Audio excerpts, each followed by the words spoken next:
The Beginning After the End. Volume 10. Capítulo 408. A melhor escolha. Eleanor Levin. Quando ouvi os anões animados murmurando mais alto, entrei mais nas sombras da sala onde me escondi.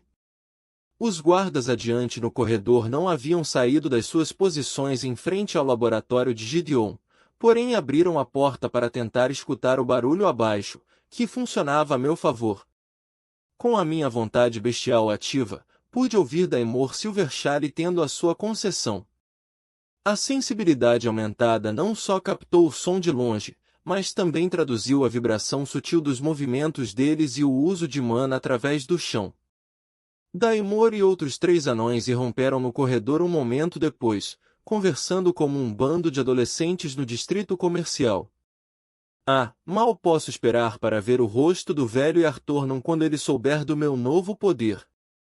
Disse ele. E dos meus irmãos mais velhos também, como eles têm dominado a participação nas reuniões do conselho sobre a minha cabeça. Bem, vamos ver quem tem algo para se gabar agora. Outra voz foi rápida em acrescentar. Um aumentador de elemento duplo, o primeiro em 3 gerações dos Silverchairs.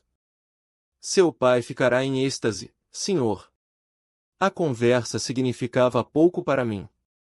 Assim, apesar do fato de que eu poderia ter continuado a ouvi-los por pelo menos alguns minutos, mesmo enquanto se distanciavam cada vez mais, tentei me concentrar no meu irmão e naqueles com ele, Gideon, Emily Vatskin e uma mulher que pensei que deveria ser a retentora capturada, Lyra, que estavam mais uma vez fechados em uma câmara sob mim.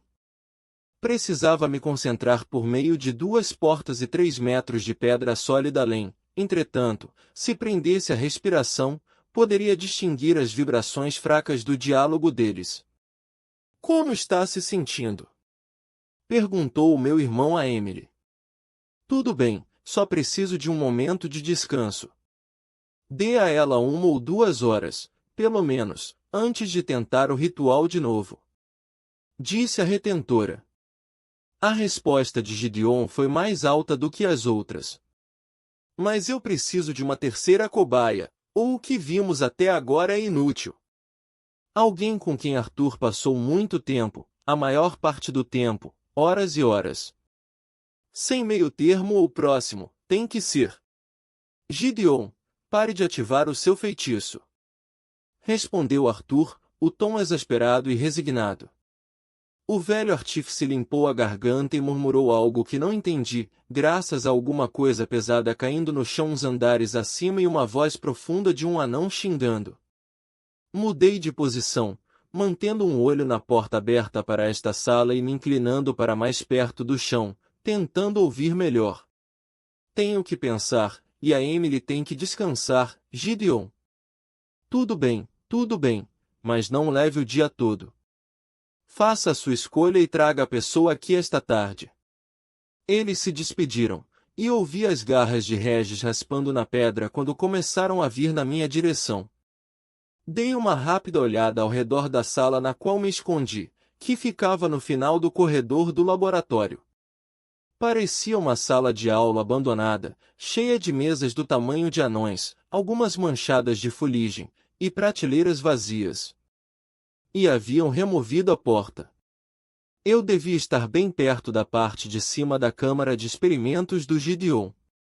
Arthur e Regis andavam em silêncio, contudo, sabia que podiam se comunicar sem falar.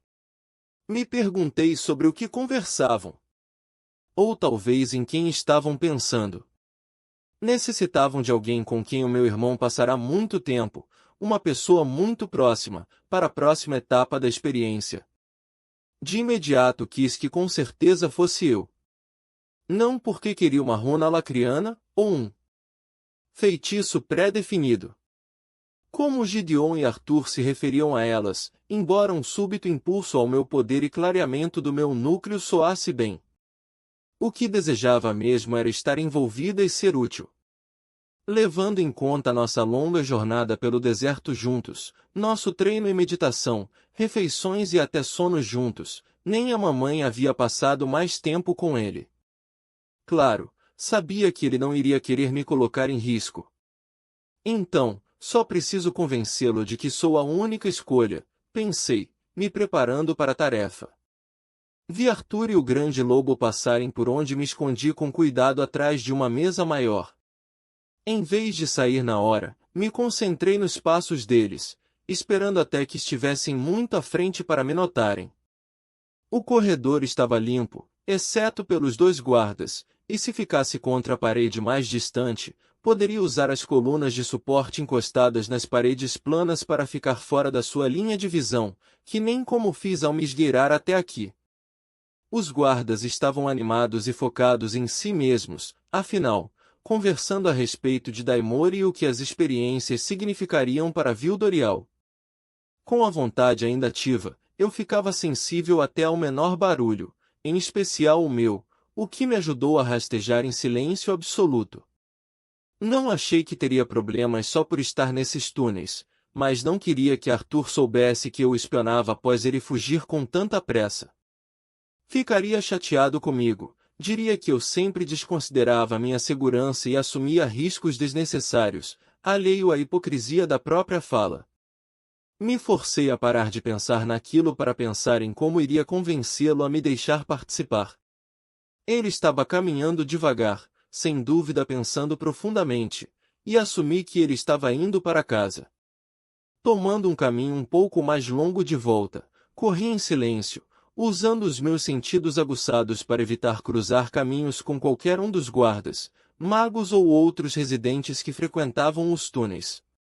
Ao invés de entrar, no entanto, me inclinei contra a parede ao lado da porta e esperei. Quando, minutos depois, ouvi o raspão de garras, desativei a vontade bestial e, com cuidado, pus um sorriso inocente no rosto. Quando Arthur deu a volta na esquina, dei um pequeno aceno e falei: "Tudo bem lá embaixo?"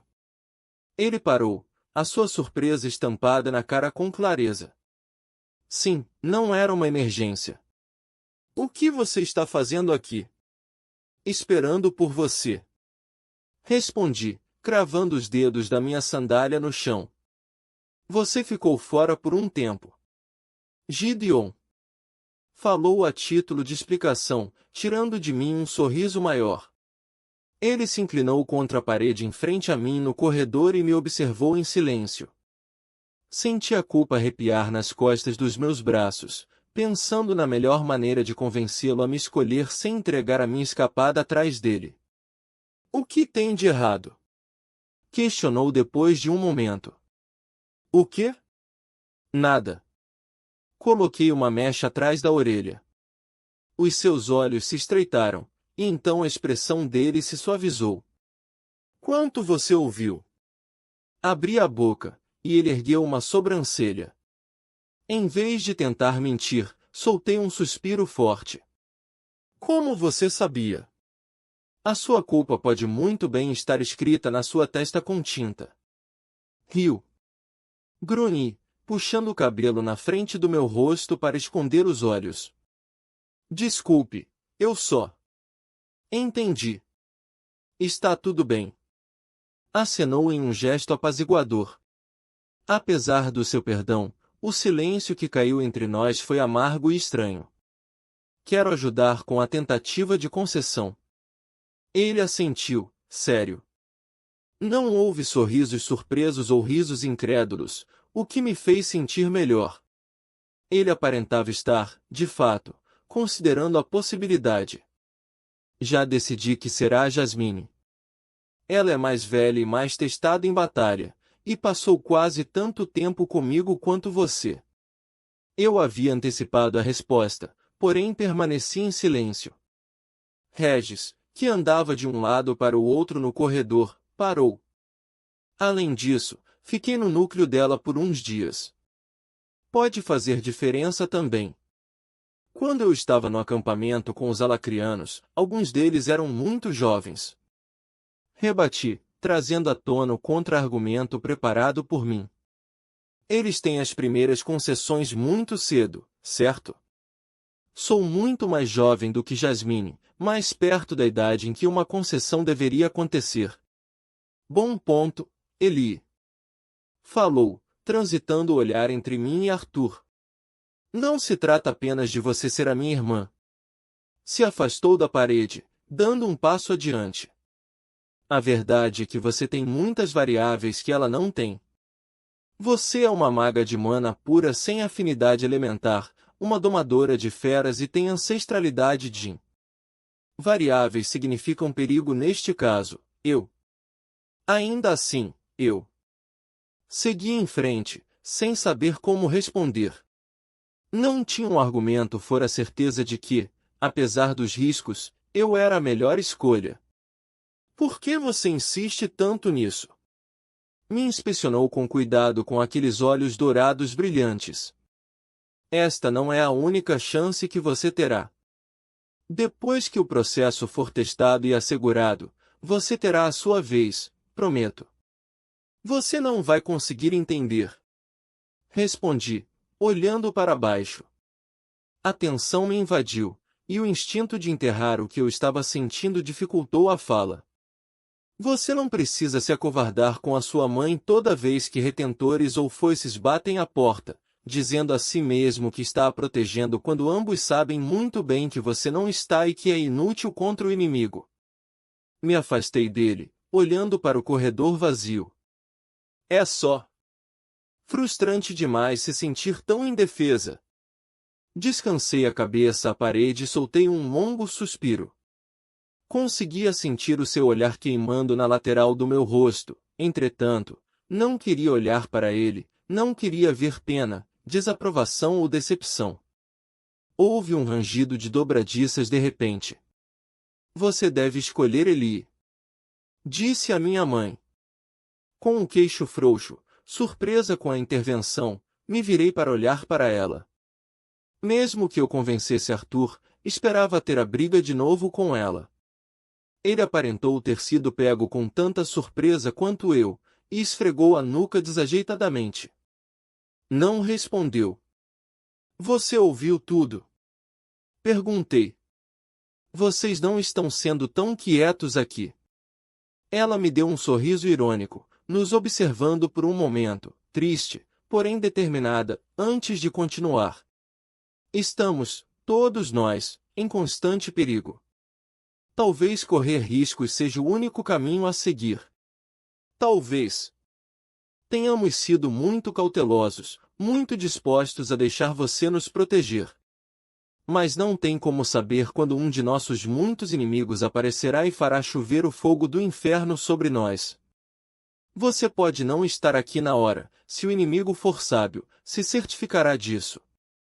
Parece que isso pode ser uma maneira de nos ajudar a nos preparar, e se a sua irmã é a melhor escolha de teste, então que seja. Mordendo o lábio inferior, trêmula, fiquei sem palavras. Havia um certo cansaço nos olhos dela que quase partiu o meu coração. Tudo que sempre quis, mesmo antes da guerra e de qualquer coisa começar, era poder para proteger vocês. Disse ele, a voz baixa e triste. O seu rosto estava escondido atrás do cabelo. Acho que mesmo agora, depois de tudo o que aconteceu, não posso fazer isso. Terminou, o queixo se inclinando para revelar um sorriso dolorido. Ela atravessou o corredor, pondo a mão no cabelo dele. Não podemos ter certeza do amanhã. Se virou para olhar para mim. Mas temos o hoje, e tem muito o que podemos fazer com ele. Emily estava nos esperando no laboratório, uma grande sala cheia de mesas, prateleiras, equipamentos bagunçados e pilhas de notas, tudo aquecido por uma grande fornalha de sal de fogo de um lado. Ela me deu um olhar interrogativo, que depois se foi para Arthur. Ele apenas assentiu, então ela deu de ombros, se virou e conduziu nós quatro por uma abertura arqueada na nossa frente, descendo um lance de escadas até uma porta específica. Olhei ao redor do salão sem peculiaridades, tentando mapeá-lo em comparação com a sala de aula acima, curiosa sobre a força dos meus sentidos bestiais.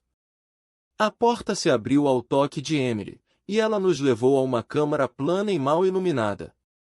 Um círculo de runas foi esculpido no chão e preenchido com um metal prateado que brilhava um pouco, e algum tipo de artefato havia sido construído fora do círculo.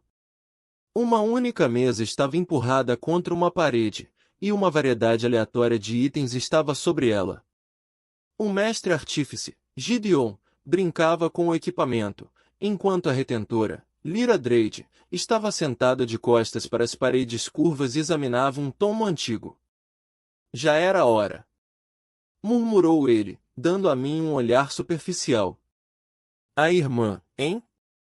Bem, suponho que há pessoas piores com quem você poderia ter passado todo o seu tempo. Ela não é uma candidata ideal, não é?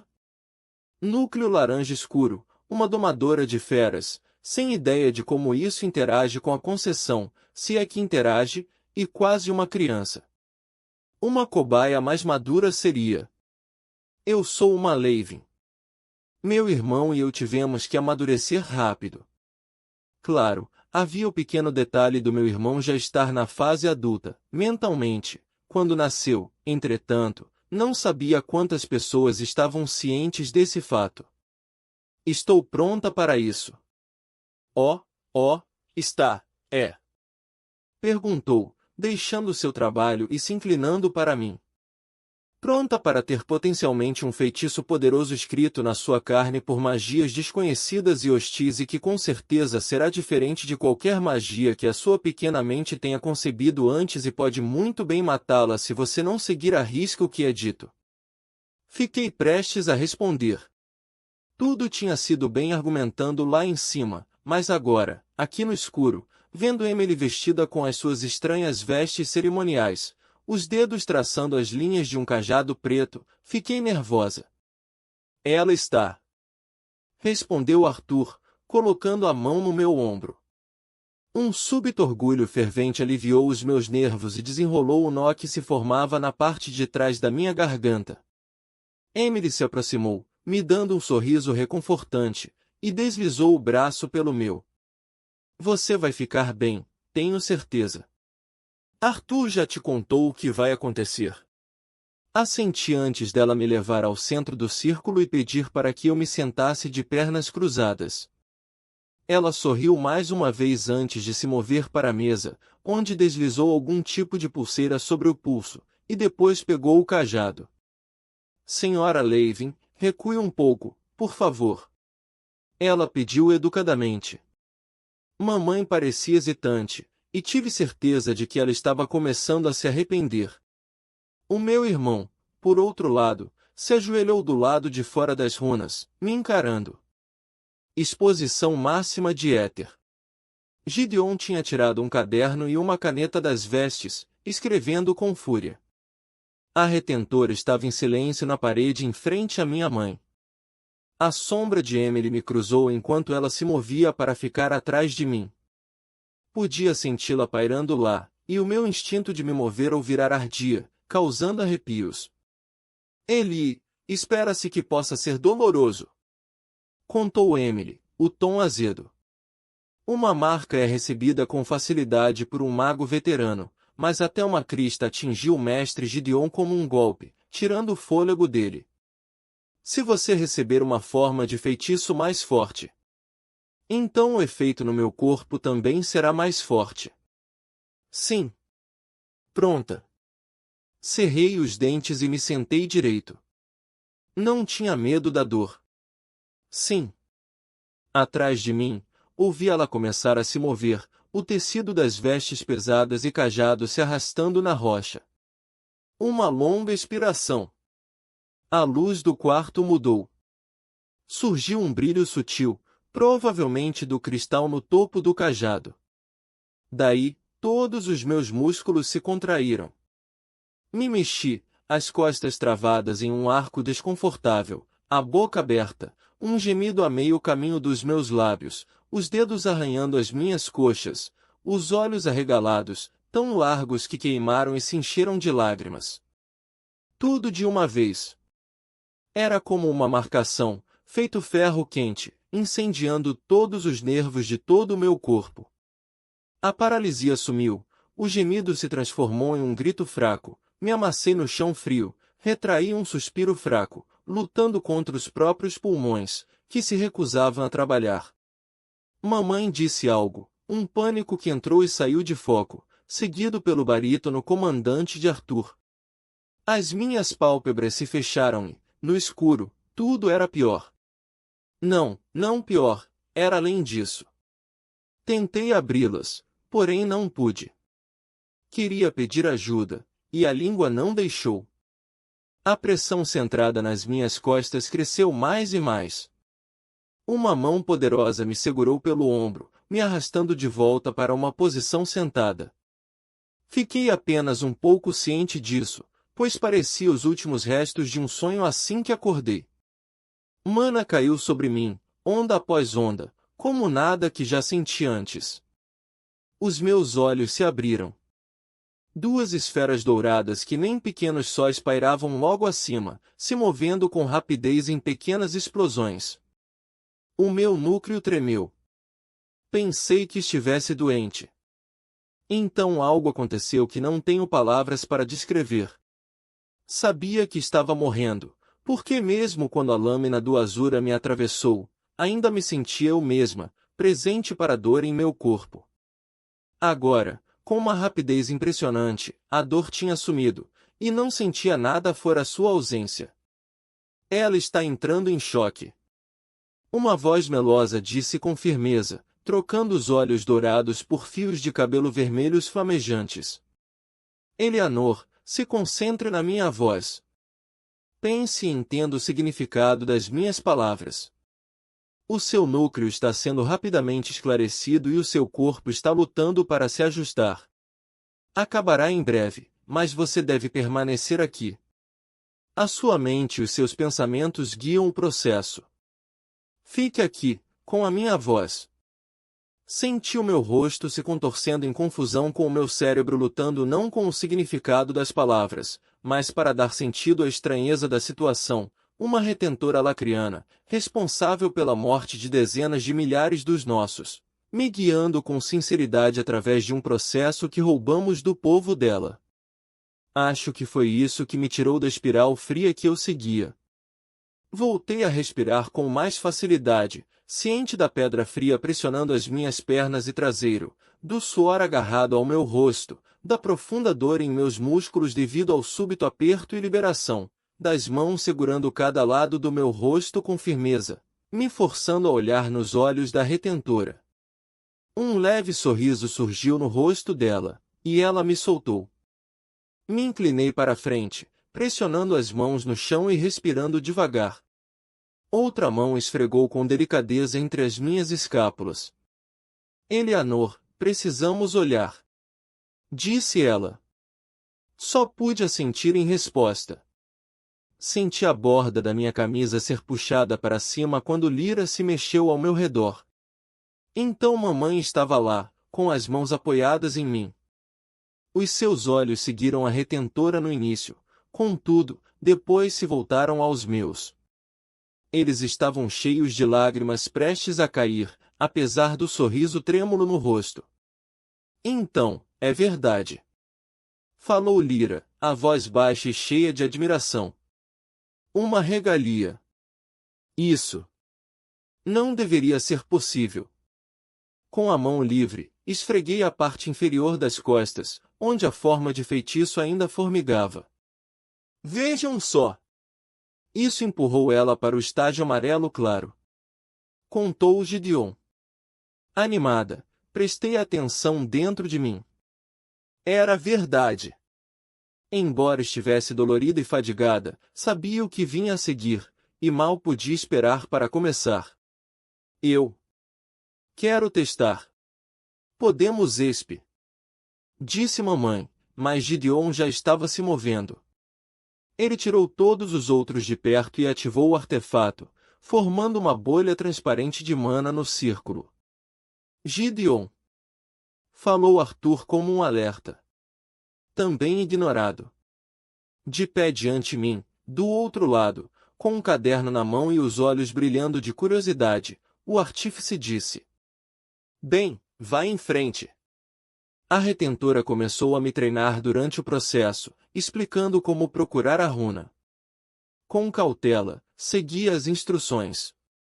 A runa floresceu em calor e poder enquanto mana canalizava para dentro dela a partir do meu núcleo. Esperei por alguma revelação, algum poder para se manifestar. Não era que nada acontecesse, havia um certo foco na mana, como se eu estivesse mais ciente dos núcleos de todos e da barreira de mana manifestada no escudo, mas era isso. Talvez você não seja capaz de canalizar mana suficiente para ativar adequadamente as regalias. Explicou a Lacriana ao me ouvir dizer o que senti. Aqui, tente isso. Gideon desativou o escudo e me entregou um grande cristal de mana, depois reativou. Use. Olhei para Arthur, que estava observando tudo com cuidado, depois para mamãe, que tinha as duas mãos na boca, quase vibrando de nervosismo. Fechando os olhos, puxei a mana presa dentro do cristal e a direcionei para a runa. A sensação de consciência dos arredores voltou, mas nenhum efeito adicional foi revelado. Liberei o meu controle do cristal com um suspiro. O que eu estou fazendo de erra? Emily, que estava encostada à mesa, deu um gemido suave e desabou. Arthur se moveu tão rápido que mal vi, a deitando antes que a cabeça dela batesse na pedra. Um segundo depois, mamãe já estava pressionando as mãos na pele pálida de Emily, emitindo um brilho prateado. Ao tentar usar um feitiço de cura, trocou olhares com Arthur. Ela está em um efeito rebote. Não posso curá-la, mas ela deve ficar bem com o tempo. Gideon mudou o peso de um pé para o outro e mordeu o lábio para ficar quieto. Aparentemente sem pensar, ligou o interruptor, desligando o escudo que me continha dentro das runas. Fui para o lado da aprendiz dele, me ajoelhando ao lado do meu irmão e pegando a mão dela. Os seus olhos se abriram, entretanto, ela gemeu de dor e os fechou de novo. Havia algo desconfortável em estar perto daqui. A consciência aprimorada de mana que sentia ao ativar a regalia permanecia, e a ausência de mana no seu núcleo se destacava como algo errado ou antinatural e que precisava ser corrigido. Mana fluiu para fora de mim em círculos brancos, brilhando na minha pele feito uma aura, e manobrou para dentro das veias de mana dela até o seu núcleo. Oh! Ofegou perturbada, abrindo os olhos e suavizando a respiração. Dê bom dia. A luz da troca de mana desapareceu. Gideon estava rabiscando furiosamente no caderno com a caneta dele, contudo, todos ficaram quietos, arregalaram os olhos e se viraram para me encarar. O que eu tinha acabado de fazer não deveria ser possível.